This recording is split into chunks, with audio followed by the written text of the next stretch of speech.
We got ourselves team 1 with Christina versus Lightforged. Already opening up with that vent through big ghost stun coming out by Lightforged.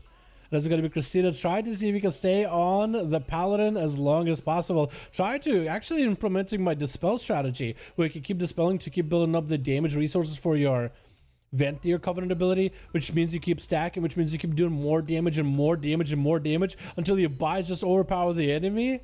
And it's actually costing nothing as a feral, as long as you have nothing to actually dispel. Lightforged, though, taking a beating, but looks like he survived through majority of that opener feral damage with the Shield of Vengeance, as well as self-healing. Hasn't used Winks himself. Did use a Wake of Ashes, though, in order to give him quite a bit of resources. Seraphim getting loaded up, and Christina knows exactly what's going to happen. Trying to see if he can bow out of there. Massive mobility out of the feral. Just trying to get out of dodge. Knows that Seraphim is going to mean deadly, deadly damage. Thorns of Barkskin on air, but Feral can be punished, so here we go. True, true, true. Lightforged setting up a big gavel go. No more trinket available for Crusader. Could this be the go-to for Lightforged? Trying to go for the big holy damage. Is he going to be able to do it? Big one-shot by Lightforged. Even Wake of Ashes just as an extra, dude. Oh, chill. Oh no. Oh, he sacrificed Christina's soul, dude. Soul in hail. He's trying to get the strongest Christina, dude. He's trying to get as strong as Christina, dude. What? Why'd you flag him? What is the point of that? What? I don't know why. I don't know why you did that. I actually feel like that's maybe even slightly rude.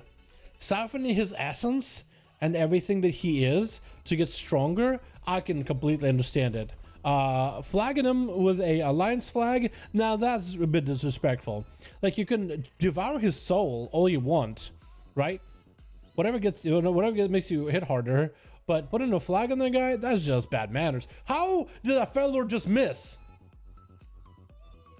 Was it maybe the Fleshcraft had immunity to it while he was channeling it?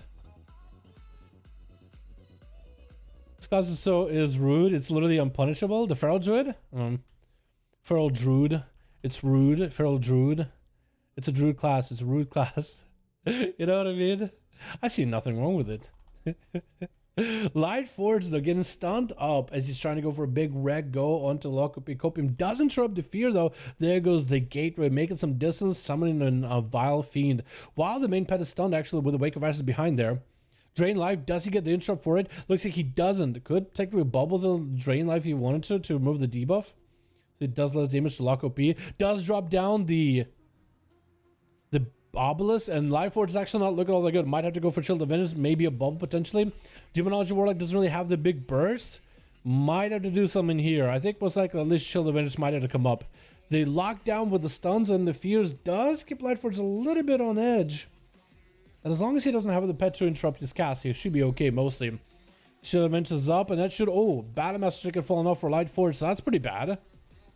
But he is able to at least recover a little bit of health while Shield of Vengeance is up. Lockup, loading him up full of pets and whatever instacast he can. Still trying to stay mobile, just that's the priority. He's trying to stay ahead of the competition. Valve getting joined him. That's going to be a stun onto Lockup. Does have a trigger for it. Big Divine Storm proc by Lightforged is going to go bubble in it while available for Lockup.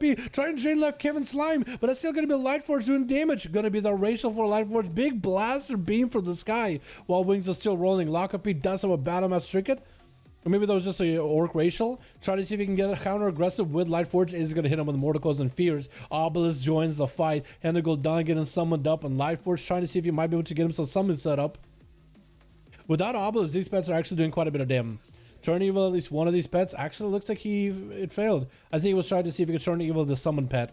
Stun by Lockup with the Fell Lord. Blessing of Protection coming in. It's going to get a Shadow Interrupt onto Lockup. Looks like the pets cannot really do much except for maybe the Imps.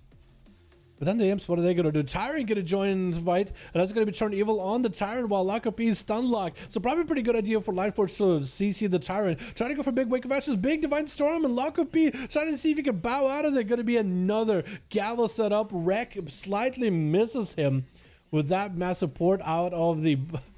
out of the soul shape. Mortical runs Lightforged exactly where he needs to go. Needs a Shield of Vengeance right now. If he doesn't press it, he'll be in a really bad spot. And while feared, those imps just keep barraging him. That was just rough. That very, very, very, very, very small window of being able to press the Shield of Vengeance between CC. That is just rough. That's going to be Lockup porting out before. The big arcane orb slaps him and knocks him back. Dude, that was rough actually.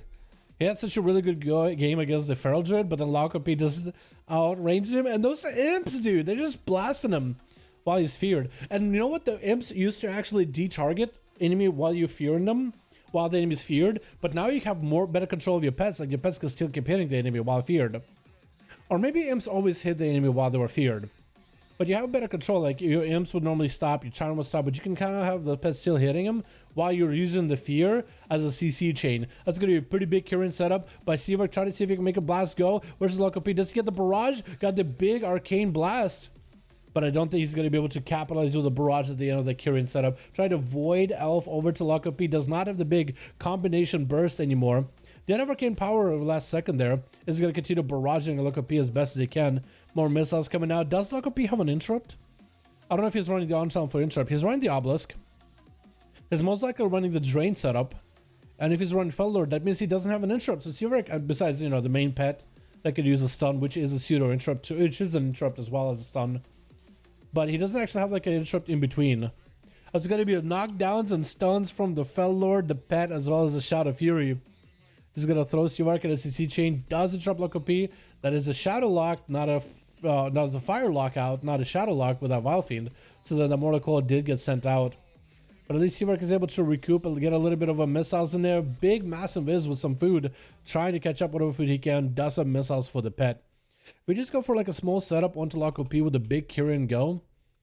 Big damage into a barrage at the end of the Kyrian setup. Is going to have to go for that Ice Block because the pets are surrounding. Could be a Tyrant out of Locopy.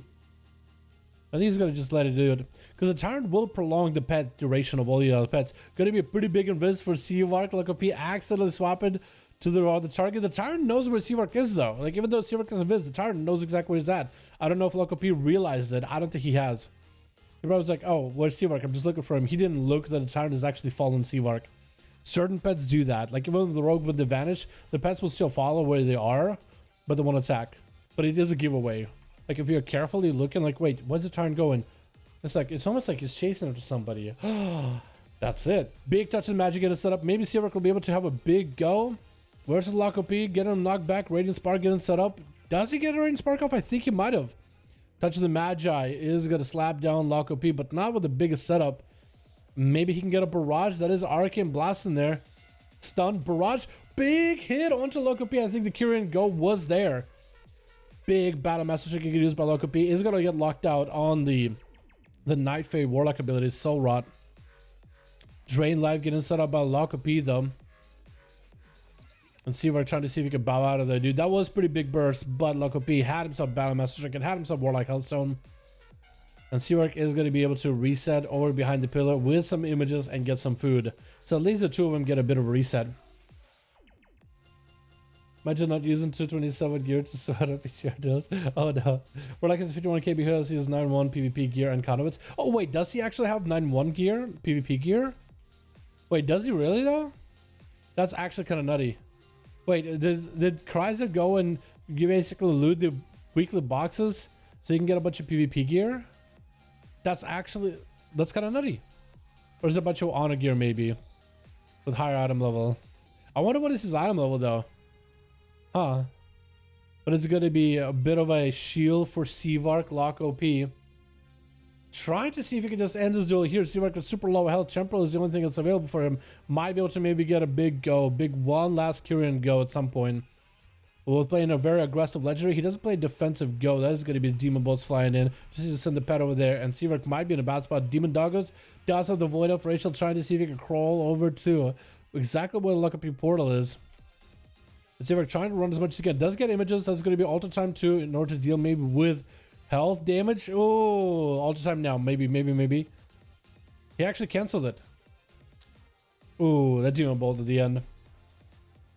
Alter time didn't. I think I guess he canceled it purposefully, didn't he? Huh.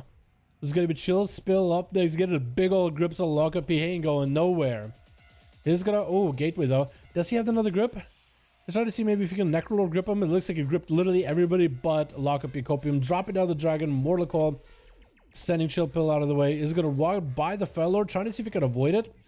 That's going to be blind onto Loco P, trying to turn the damage onto the pets, trying to get the death strikes off of these pets. It's pretty good. Shadow Fury trying to come down, does have ABF if he needs to. And Loco P summoning up even more pets, trying to join the fight. Anti-magic zone should be able to help him a little. Chill spill though, not in a great spot. And the anti-magic zone doesn't absorb the damage, only 20% of it up to a certain amount. So that is a big defensive. But it's crazy though. It's crazy. Our hero getting stunned up, and that's going to be Handle Dance for Loco P, getting a trip down on a Demon Bolt. Now that's going to be a pretty big chain harvest, although the big port comes out for the lock. And Arhe's still chasing. Mortar Coil, man, he's just got the mobility, that Mortar Coil. It just, he doesn't even have the Destro setup with Immolation or anything, or Immolate and everything, but just the pets are basically like, if you look at him as a dot, it's just probably the best dot in the game. Haymaker onto Loco P, just to stun him for a second. Arhe trying to make some damage happen, 38% dampening. Not a lot of healing can really be done. He does have the mana. He might be able to do something. It's going to be Valfian during the fight. And it's still getting the spells to get aggressive with Arhe. Drain life coming out, so Arhe is going to be reduced in the amount of damage he can do to Loco P, but doesn't trap him on Shadow. And there goes more drain. Unless Arhe has an answer for it, it is going to be kind of rough. It's going to catch Loco P as well as all the demons in the static totem. Loco P doesn't really have any instacast ability. I guess he does have Soul Strike, but he doesn't really have a lot of instacast choices of how to deal with that totem. So he's kind of mostly stuck unless he has a pet Soul Strike available. Big Fear onto Arhe as Loco P is sending up even more Soul Shards. 42% dampening. And that's going to be drain life off of that Earth Elemental, which is going to give Loco P quite a bit of self-heal. And a gold Dancel Rod getting set up, and an Arhe out of mana completely. Big port up for the Loco P. That drain is actually doing quite a bit of damage. Demo's flying in, does sneak away one more heal with that Maelstrom and mana. But the pets are still on him, applying the Mortal Strike effect with a Legion Strike. And Arhe might be able to catch up on a little bit of health. I believe he's running the Untapped one wolf form. He does get a little bit of healing every few seconds. Every 3 or 2. Obelisk is down. Could be really bad for Arhe, as Loco P got a lot of pets available. Those pets could do a lot of damage. Stun, and maybe if Loco P has a Fear just to keep locking down Mortal Coil. Maybe Fear. I don't think he even needs it. That's going to be down for the count. Mortal Coil and a stun with the Obelisk, and just a Vile Fiend, main pet, Demon Doggos, Imps. And that's literally all he needed. That Obelisk is actually quite a bit of damn. I'm hoping it'll be better for like Warlock, Demonology, like more consistent damage, because right now they're very Tyrant heavy. So dropping down an Obelisk with a large array of pets could be really, really strong. Or maybe even going for a Nether Portal. That'd be really fun. Just a big 2 minute go. Soul Rod trying to get set up onto Hunter. I just try to go just brutal and muscle through the damage of Loco P. The drain life goes on the pet though. No interrupt available for the Hunter. Is going to get hit with a stun with the Tyrant coming out. Going to be a Fear onto Hunter. But I think the pets are still going to get aggressive on him. Yep. The Tyrant still blasted from that stun after. Big heal and Hunter. Oh my god. Even if he did survive it, there was a Mortal Coil flying in his direction anyway. Loco P Copium just demonologies everybody down. Oh my god. Yeah, that was a fair. Didn't realize he has 50k HP. Does he actually have 50k HP? Hold on. We actually got to sync with Kryzer, dude. Kryzer, I need to see your character, dude. I need to see your tune, man. I need to see your character. Hold on, where's Kryzer? Kryzer, I need to see your gear, my guy. I need to see what you're running.